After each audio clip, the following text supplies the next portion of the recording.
구약성경 느헤미야서 5장 1절에서 19절까지의 말씀입니다. 구약성경 느헤미야서 5장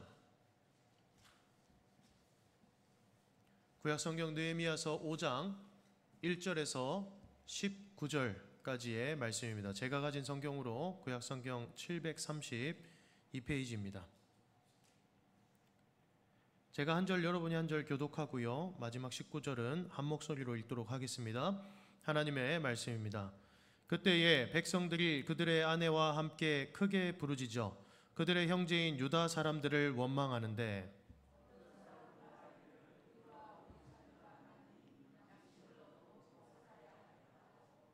어떤 사람은 말하기를 우리가 밭과 포도원과 집이라도 저당 잡히고 이 흉년에 곡식을 얻자 하고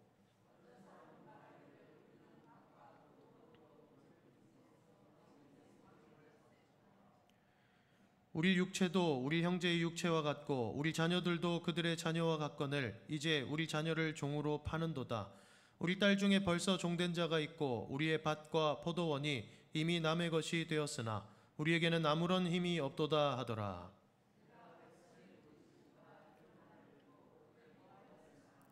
깊이 생각하고 귀족들과 민장들을 꾸짖어 그들에게 이르기를 너희가 각기 형제에게 높은 이자를 취하는도다 하고 대회를 열어 그들을 쳐서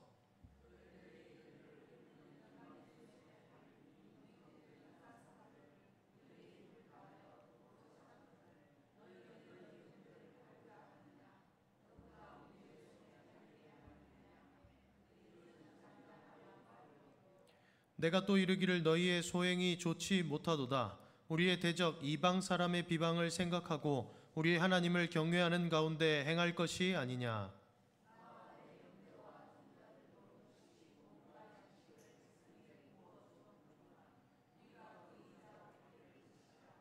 그런즉 너희는 그들에게 오늘이라도 그들의 밭과 포도원과 감람원과 집이며 너희가 구워준 돈이나 양식이나 새 포도주나 기름의 100분의 1을 돌려보내라 하였더니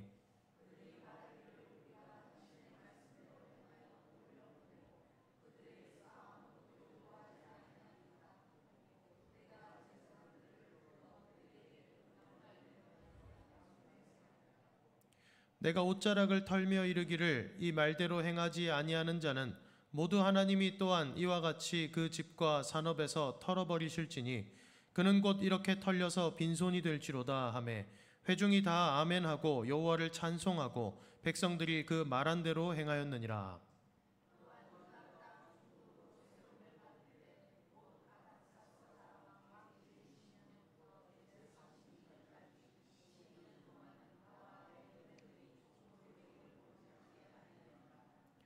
나보다 먼저 있었던 총독들은 백성에게서 양식과 포도주와 또 은 40세겔을 그들에게서 빼앗았고 또한 그들의 종자들도 백성을 압제하였으나 나는 하나님을 경외함으로 이같이 행하지 아니하고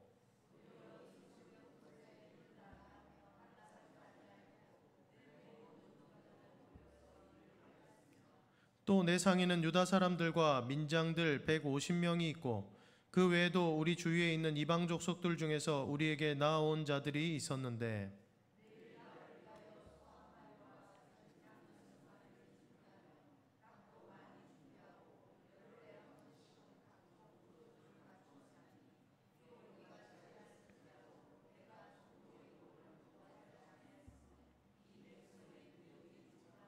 함께 읽겠습니다. 내 하나님이여 내가 이 백성을 위하여 행한 모든 일을 기억하사 내게 은혜를 베푸시옵소서. 아멘. 우리 함께 제목 한번 읽도록 하겠습니다. 다 같이 읽도록 하겠습니다. 시작. 섬김으로 이겨나갑니다 라는 제목의 말씀으로 오늘 하나님의 말씀을 함께 듣기를 원합니다.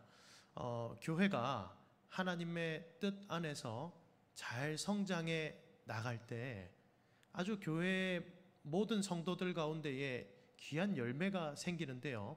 그 중에 대표적인 열매가 섬김입니다. 섬기는 것이죠. 그래서 사도행전에 보면 그들이 제자들과 이 예수님을 따랐던 자들이 함께 성령을 받고 교회가 폭발적으로 부흥해 갈 때 그들이 어떤 섬김을 보여줬는지를 우리는 볼 수 있습니다. 그들은 자신들이 가진 것을 아무렇지 않게 나누기 시작했습니다. 자기 소유를 주장하지 않았습니다. 왜 그렇습니까? 자기 소유가 없기 때문에 그래요. 실제로 육신 가운데는 자기 소유가 있으나 이것을 다 하나님이 주신 것으로 인정하고 서로를 사랑하고 섬기는데 그들이 더 집중했던 것을 볼 수 있습니다. 이것이 조금 제약이 걸리니까 직분자를 세워서까지, 여기서 직분자란 사도행전에서 7 집사입니다. 성령과 지혜가 충만한 7 집사를 세워서까지 그들은 최선을 다해서 서로를 돕고 섬기려 했습니다. 교회가 아주 잘 성장해 나갈 때, 교회 가운데에 하나님의 뜻이 잘 이루어져 나갈 때에 교회는 반드시 섬김이라는 이 믿음의 열매를 내어놓습니다. 그러니까 섬김은 우리의 이 믿음의 행함 중에 하나이죠. 그리고 아주 큰 부분입니다. 왜 그러냐 하면 우리는 섬김을 통해서 우리의 의를 차곡차곡 쌓는다든지 하는 것은 아니지만 우리는 섬김을 통해서 이웃 사랑을 실천하기 때문에 그래요. 하나님이 주신 계명을 섬김을 통해서 구체적으로 실현해 나가기 때문에 그렇습니다. 그리고 세상이 아니라 이 교회 공동체는 그것을 가장 먼저 연습해보고 훈련할 수 있는 이 집과 같은 곳이에요. 사회가 아니라 집과 같은 곳입니다.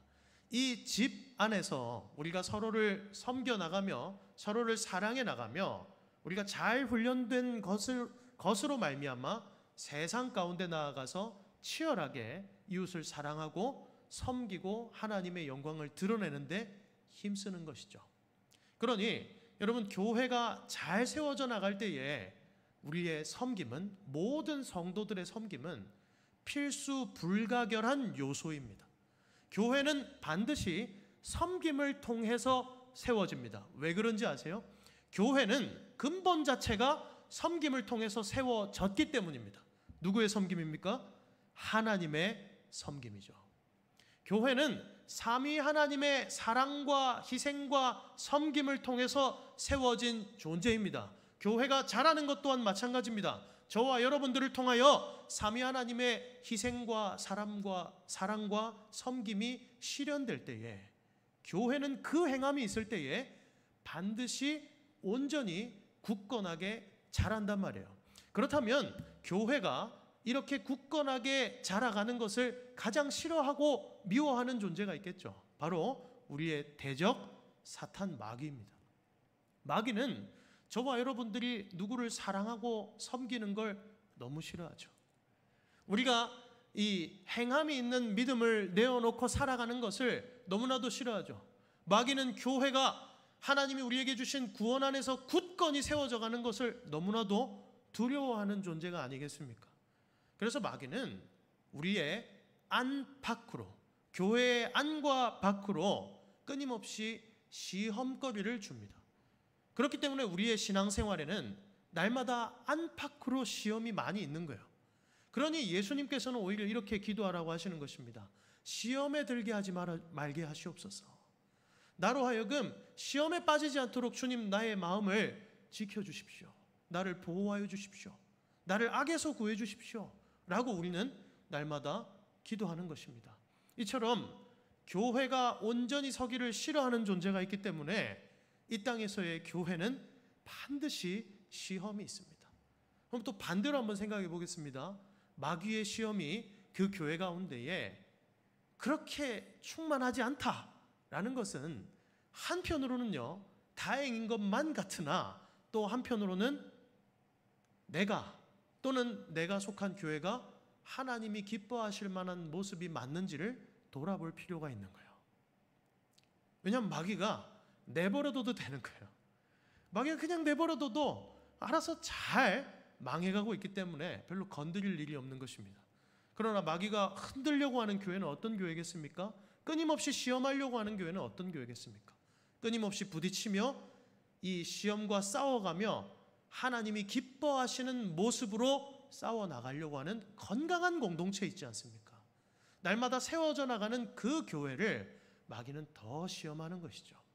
마귀는 끊임없이 그러한 교회를 시험합니다. 그리고 우리에게는 반드시 시험이 있습니다. 이것을 신약에 있는 교회들에게도 잘 볼 수 있는데요. 대표적인 교회가 바로 고린도 교회였습니다.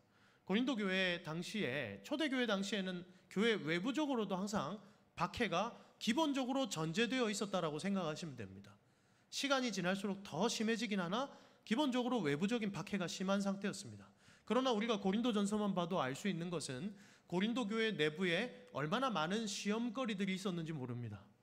그들 안에 음행의 문제가 있기도 하고요. 서로 누구에게 세례를 받았고 누구에게 가르침을 받았는지 파당을 지어가지고 서로 다투기 시작하는 거예요. 내부적인 시험들이 오기 시작하는 것입니다.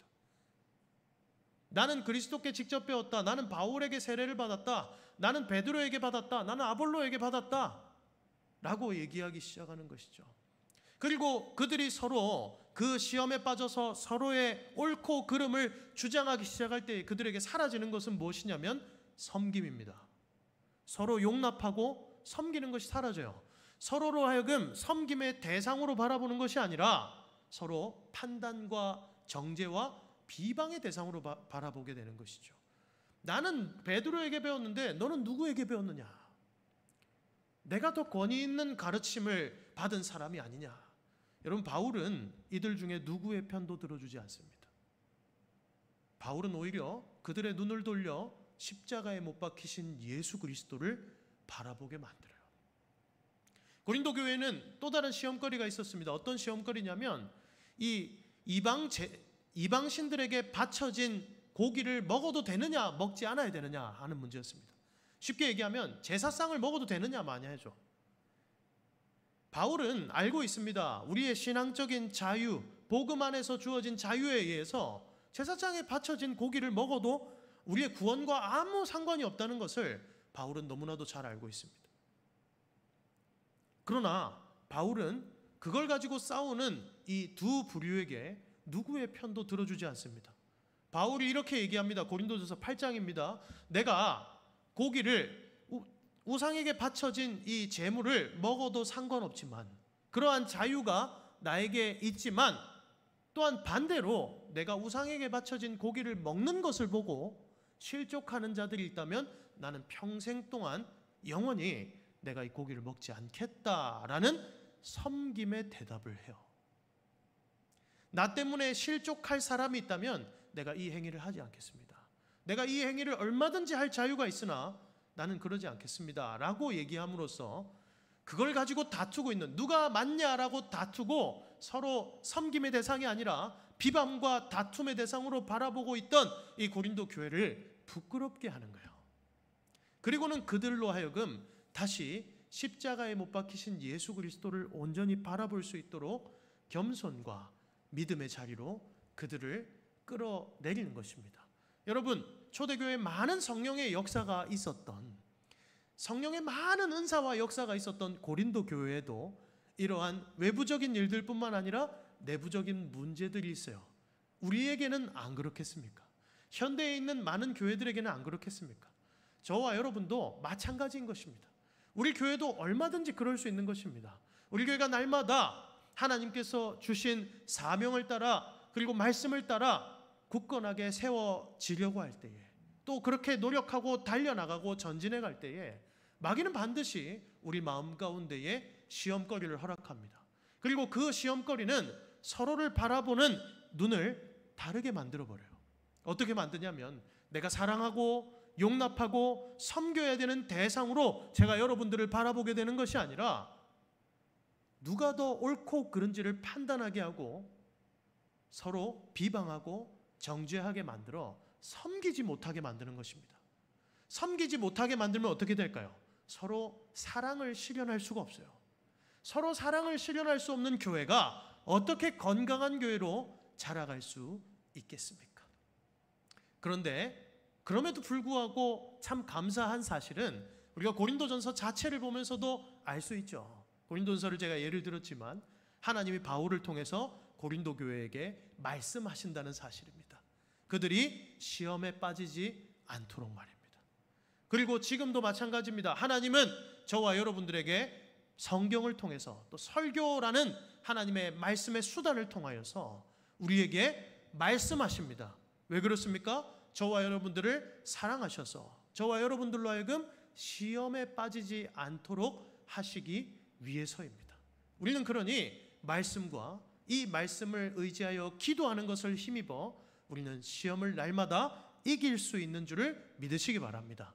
그리고 그러한 고린도 교회의 상황과 비슷한 상황이 오늘 느헤미야서 저희가 읽었던 본문에 펼쳐집니다. 느헤미야서는 이 성전을 재건했던 에스라서 다음의 이야기라 그랬죠. 약 50년 정도 후의 이야기입니다. 그들이 이제 이 성전뿐만 아니라 예루살렘 성벽을 짓는데요. 여기서 예루살렘 성벽은 교회를 상징한다고 제가 몇 번 말씀을 드렸었습니다. 그러니 이들이 지금 예루살렘 성벽을 재건하는 것은 교회를 다시 세워가는 일이란 말이에요. 그리고 그것을 하나님께서는 느헤미야라는 사람을 보내셔서 준비시키시고 보내셔서 이 느헤미야라는 사람을 통해서 하시는 것이죠. 그들이 성벽을 교회를 세워나가려고 하니까 그들의 외부적인 박해에 직면하게 됩니다. 이것이 실현되었던 장면이 4장입니다. 암몬 사람 도비아와 산발랏이 직접적으로 그들을 비방하고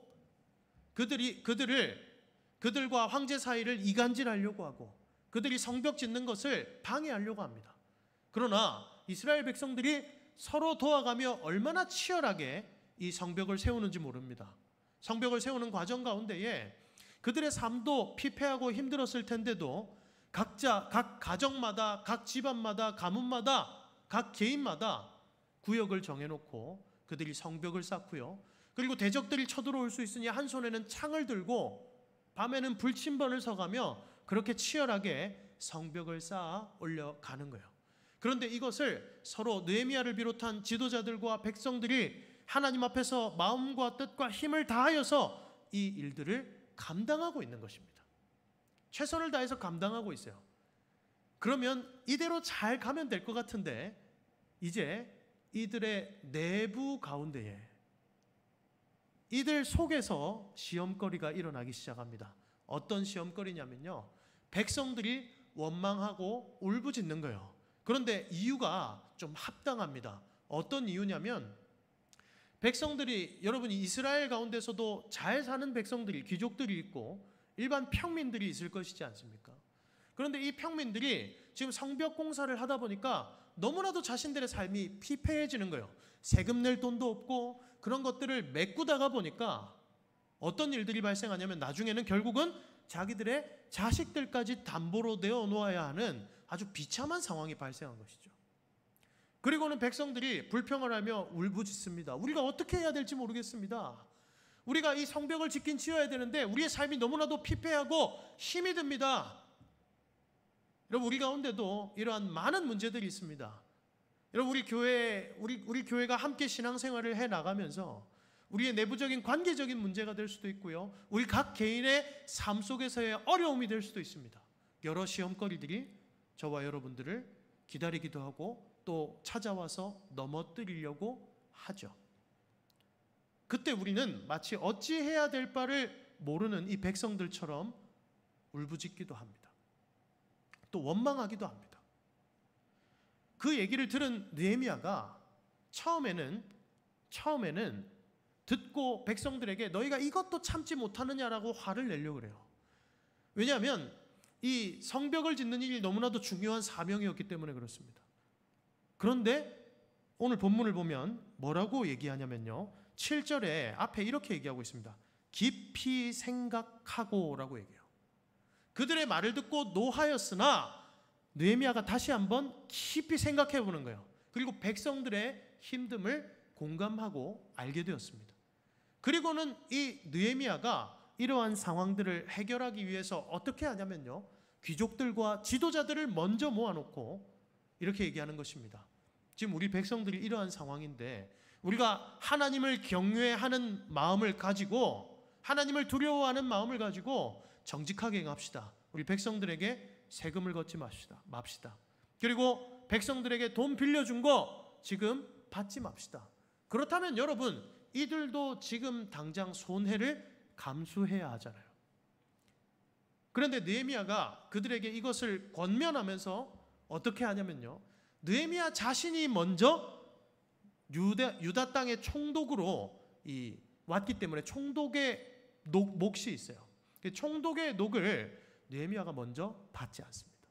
그리고 백성들과 함께 나눕니다. 느헤미야가 먼저 그렇게 섬김의 모범을 보여주면서 이 귀족들과 지도자들에게 이야기하니까 이 귀족들과 지도자들이 함께 하나님 앞에서 맹세하면서 우리가 이 백성들과 함께 하나님이 주신 사명을 감당하기 위해서, 교회를 온전히 세워나가기 위해서 우리가 우리의 이익을 취하지 않겠습니다. 마치 사도행전에 이 백성들이, 교회가 서로의 물건을 통용하였듯이, 서로를 섬기기 위해서 마음껏 나누고 통용하였듯이 이들이 그러한 일들을 행했던 것입니다. 이것을 통해서 교회에게 닥쳐온 시험을 지금 이겨나가는 본문이 바로 느헤미야서 5장입니다. 이 느헤미야서 5장의 내용을 통해서 제가 세 가지로 핵심 메시지를 좀 정리해서 함께 나누고자 합니다. 첫 번째는, 우리가 나누고자 하는 첫 번째는 바로 섬기는 자가 가장 모범이 되어야 한다라는 사실입니다. 오늘 본문에서 느헤미야가 보여주는 행동은 놀랍습니다, 여러분. 느헤미야는 이 직책 자체가 총독입니다. 유대인들을 다스릴 수 있는, 그가 황제의 총애를 받는 사람이었기 때문에 가장 높은 직책으로 와요. 그런데 느헤미야는 마치 가장 낮은 자인 것처럼 행동합니다. 그의 이익과 유익을 구하지 않습니다. 심지어 오늘 본문 말미에 보면 그가 먹는 상에는 유대인들이 150명 정도가 와요. 150명 정도가 함께 그 먹는 상에 참여해서 같이 밥을 먹습니다. 심지어 주변의 이방 나라 사람들도, 이방인들도 함께 참여해서 식사를 합니다. 총독의 녹을 받지 않고 오로지 느헤미야 자신이 페르시아 때부터 가지고 있었던 모든 재산을 털어서 지금 그들을 섬기고 있는 것입니다. 이게 바로 느헤미야의 권면이 백성들에게 통할 수 있었던 이유죠. 받아들여질 수 있었던 가장 큰 이유죠. 느헤미야가 가장 모범이 되었기 때문입니다. 이 말씀을 보면서 우리의 삶을 한번 돌아보았으면 좋겠습니다. 제가 알기로 저희 성북교회 성도님들은 너무나도 우리 후배들에게 모범이 될 정도로 최선을 다해서 잘 섬기시는 분들이 맞아요. 제가 그래서 저희 대학부 청년들 모임하면 얼마나 여러분들의 섬김에 대해서 자랑을 늘어놓는지 모릅니다. 알라고, 애들 보고 알라고, 좀 알라고 엄청 자랑해요. 우리 성도님들의 섬김이 이런 이유 때문에 이렇게 섬기는 것이고, 그리고 이 섬김을 너희들이 귀히 여길 줄 알아야 된다. 우리가 이 섬김 위에 서서 신앙생활하고 있다는 것을 너희들이 지금부터 알아야 된다라는 것을 가르칩니다. 여러분, 그러나 또 한편으로는 저와 여러분이 연약하기 때문에 우리의 신앙생활에 또 하나님 앞에서, 사람 앞에서 모범이 되지 못할 때가 또 있진 않은지요. 제가 그것을 막 파내진 않겠으나 우리의 삶을 한번 돌아보았으면 좋겠습니다.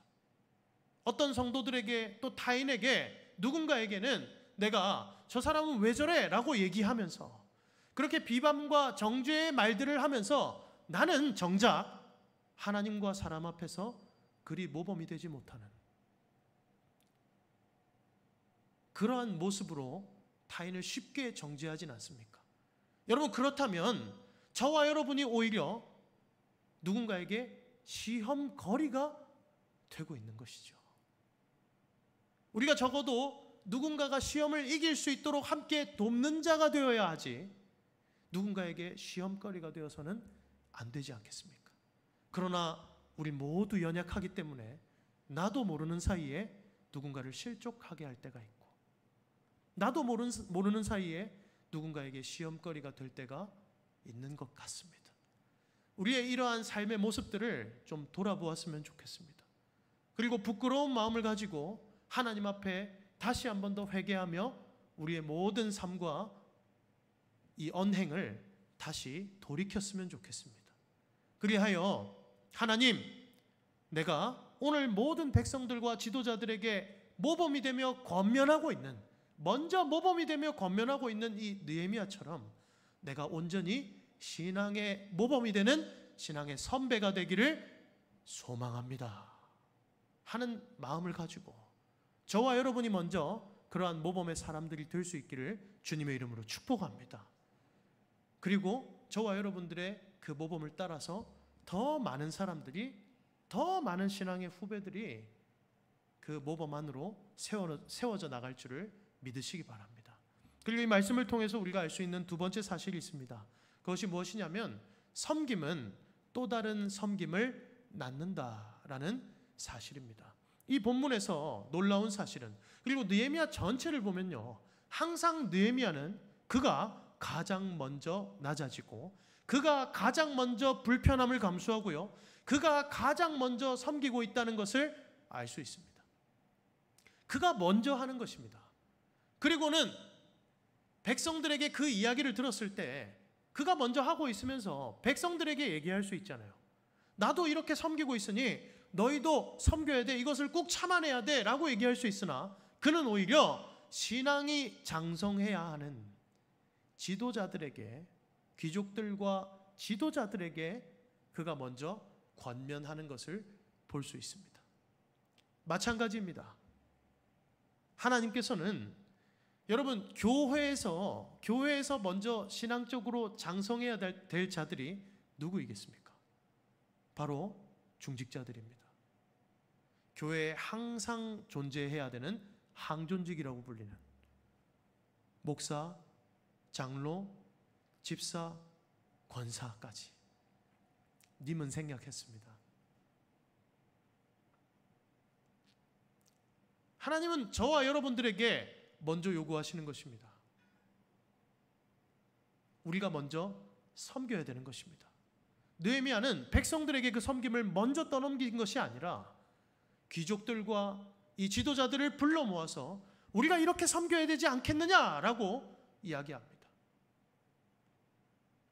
우리가 이렇게 섬겨야 되지 않겠느냐.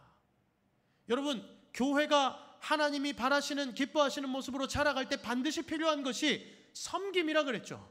그렇다면 여러분, 우리 교회가 하나님이 기뻐하시는 모습으로 자라가기 위해서 누구의 섬김이 필요하겠습니까? 나입니다. 나. 바로 나입니다. 다른 누군가가 아니라 나인 것입니다. 내가 먼저 섬겨야 하는 것입니다. 특히 내가 하나님이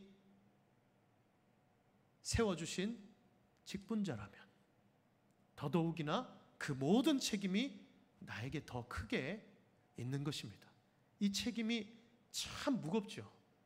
그런데요, 하나님께서는 우리에게 그런 은혜로운 책임을 짊어지어 주신 거예요. 왜냐하면 섬기는 자가 더 복되기 때문입니다. 그러니 내가 불편함을 더 감수해야 되고, 내가 계속해서 이 교회에서, 이 교회 공동체에서 나의 유익보다는 타인의 유익을 구해야 되는 상황이 더 많을수록 기뻐하시기 바랍니다. 우리가 더 복된 자리에 있는 것이기 때문에 그래요. 하나님 보시기에 더 귀한 자리에 우리가 있는 것이기 때문에 그렇습니다. 그러나 우리도 사람인지라 섬기고 또 섬기다 보면 지쳐서 불평이 나올 때도 있죠. 저들은 안 하고 왜 나만 하는가? 저들은 안 하고 왜 나만 하는가? 라는 불평이 나올 때도 있고 지칠 때도 많이 있습니다. 그럴 때 우리가 바라봐야 하는 것이 있습니다. 이 말씀을 통해서 우리가 알 수 있는 마지막 메시지는 무엇이냐면, 우리는 가장 위대한 섬김을 힘입어야 한다라는 사실입니다. 우리는 연약하기 때문에 우리가 더 잘 섬겨야 된다는 것을 알고서도 우리는 그렇게 섬기지 못할 때가 많이 있습니다. 그러나 제가 아까 교회의 존재 자체에 대해서 말씀드렸죠. 교회는 섬김을 통해서 났습니다. 누구의 섬김입니까? 바로 하나님의 섬김입니다. 그 하나님의 섬김이 어디에서 구체적으로 드러났습니까? 그의 아들 예수 그리스도를 십자가에 내어주시는 그 십자가 복음을 통하여서 삼위 하나님의 교회를 향한 그 섬김과 사랑이 가장 확실하게 드러났습니다. 그는 그의 아들을 내어주시기까지 우리를 사랑하셨습니다. 그의 아들은 교회를 위하여 묵묵히 그 길을 가심으로 우리를 사랑하고 섬기셨습니다. 그리고 성령은, 그의 아들을 통하여 보내주신 그 성령은 지금도 우리 속에 내주하시면서 날마다 저와 여러분들을 섬기고 계시는 줄을 믿으시기 바랍니다. 우리는 그 섬김을 힘입어 구원받았습니다.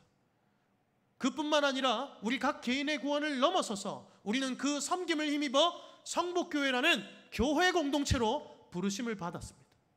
그리고 이 교회 안에서 우리가 구원 안에 안전하게 거할 수 있도록, 그뿐 아니라 우리가 서로 사랑하고 더 섬기며 주님의 영광을 드러낼 수 있도록 하나님 우리 성복교회 공동체로 우리를 부르신 것입니다. 이것만으로도 저와 여러분들이 섬길 이유는 충분합니다. 주 안에서 사랑하는 성도 여러분, 우리의 힘으로 어떻게 그 섬김을 감당하겠습니까? 우리의 힘으로 우리는 불편함을 감당하는 것이 조금밖에 되지 않아요. 나름대로 참아서 이 정도는 섬겨보지만 또 불평이 터져 나오기도 하고 내 마음에 많은 시험거리들이 생깁니다. 그 시험들을 우리가 어떻게 하면 이겨낼 수 있겠습니까? 저와 여러분들의 힘으로는 안 되죠. 우리의 힘으로는 안 되는 것입니다. 내 연약함 자체도 힘든데 마귀는 나의 연약함을 어찌나 그리 잘 아는지요. 기가 막히게 알고 파고들죠. 그러니 우리가 어떻게 하면 이 시험을 이겨낼 수 있겠습니까? 바로 날마다 하나님이 우리를 섬기시는 것을 힘입는 것입니다. 그분이 우리를 섬기고 계시다는 사실을 힘입으십시오. 그분의 섬김을 바라보십시오. 그분이 우리에게 어떠한 은혜를 날마다 주고 계시는지를 날마다 기억하시기 바랍니다. 의지하시기 바랍니다. 바라보시기 바랍니다. 어떻게 바라보나요? 말씀과 기도 외에는 없잖아요, 여러분. 그래서 여러분들이 오늘도 수요예배 자리에 참여하신 거 아니겠습니까? 우리가 말씀을 듣고 기도하는 것 외에 이 시험을 이길 길이 없기 때문에, 어떠한 것으로도, 세상의 어떠한 것으로도 시험을 이길 능력이 나올 수 없기 때문에 우리가 지금도 말씀을 듣고 있지 않습니까? 그러나 하나님의 말씀을 듣고 기도하는 것을 힘입으며 하나님의 섬김을, 우리를 향한 그 섬김을 바라보고 그 섬김의 능력을 힘입을 때에 그분이 우리를 섬기셨던 것처럼 저와 여러분들도 서로 더 섬길 수 있는 줄을 믿으시기 바랍니다. 교회는 섬김으로 이겨나가는 것입니다. 먼저는 하나님이 우리를 섬기신 그 섬김으로 우리가 이미 이겼습니다. 그것이 바로 십자가의 능력인 것입니다. 그러니 이미 하나님의 섬김으로 이긴 우리들이 못할 것이 무엇입니까? 그 섬김을 힘입을 때 서로 더 날마다 섬기며 주님의 몸된 교회를 더 힘있게 굳건히 세워나갈 수 있는 줄도 믿으시기 바랍니다. 말씀을 마무리하고자 합니다. 주 안에서 사랑하는 성도 여러분, 서로를 섬겨 나갈 때 우리는 많은 불편함을 감수해야 되죠. 단적으로 우리가 아직 안 붙었네요. 우리가 이제 9월에 또 9월부터 시작되는 VIP 전도 축제를 준비하고 있지 않습니까? 누군가를 전도한다는 것, 우리가 수십 년 동안 신앙생활하고 있었던 이 공간에 다른 사람들이 들어온다는 것은 아주 기쁜 일이면서 또 약간의 불편함도 병행해야 하는 일이죠. 교회를 보면 참 신기합니다, 여러분. 예배 드릴 때 보면 신기하지 않습니까? 이름이 아무데도 적혀 있지 않는데 마치 자기 이름이 적혀 있는 것처럼 그 자리에 앉으시고, 수요 예배 때도 거의 보면 거의 그 자리에 앉아 계세요. 내가 몇 번째 줄에 앉았는지 어떻게 그렇게 잘 기억하시는지 대강 보면 아시는 것 같아요. 알고 보면 적어놨는지 모르겠는데, 근데 누군가가 오잖아요. 이 자리도 양보해야 하죠. 그리고 교회의 생리를 잘 모르는 사람들의 불편한 말을 조금 수용하고 받아들여야 될 때도 있습니다. 내가 밥을 더 늦게 먹어야 할 수도 있습니다. 이런 불편함만 있겠습니까? 오랫동안 신앙생활을 함께 해왔던 이 관계 속에서 모이던 모임들 속에 새로운 사람들이 들어와야 합니다. 이것은 조금은 불편한 일일 수 있습니다. 그러나 주 안에서 사랑하는 성도 여러분, 이것을 감당해야 합니다. 섬겨야 합니다. 교회는 섬길 때 시험을 이겨나갈 수 있습니다. 마귀는 우리가 섬기는 것을 가장 싫어합니다. 교회는 섬길 때 온전히 자라가고 성장할 수 있습니다.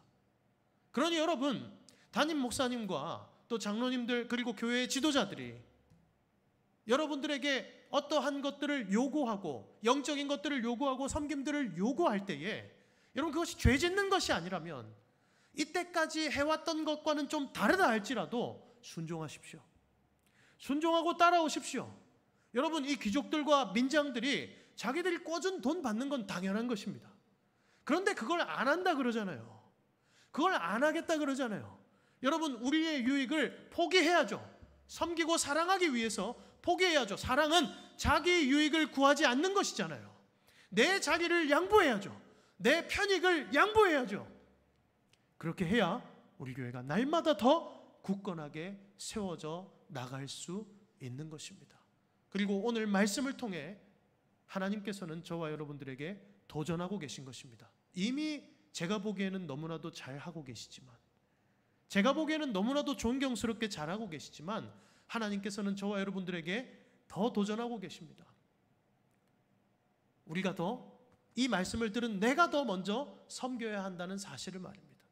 그리고 여러분, 아까 말씀드렸듯이 한 명의 섬김은 두 명의 섬김으로, 4명의 섬김으로, 8명의 섬김으로 더 확장되고 번져나가게 되어 있습니다.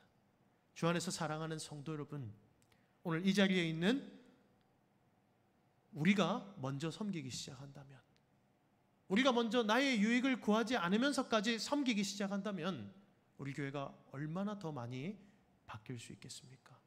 이미 더 잘하고 계시지만 날마다 더 건강하게, 굳건하게 섬김의 공동체로 일어나는 저와 여러분, 그리고 우리 성북교회 되기를 주님의 이름으로 축복합니다. 함께 찬송하시겠습니다. 찬송가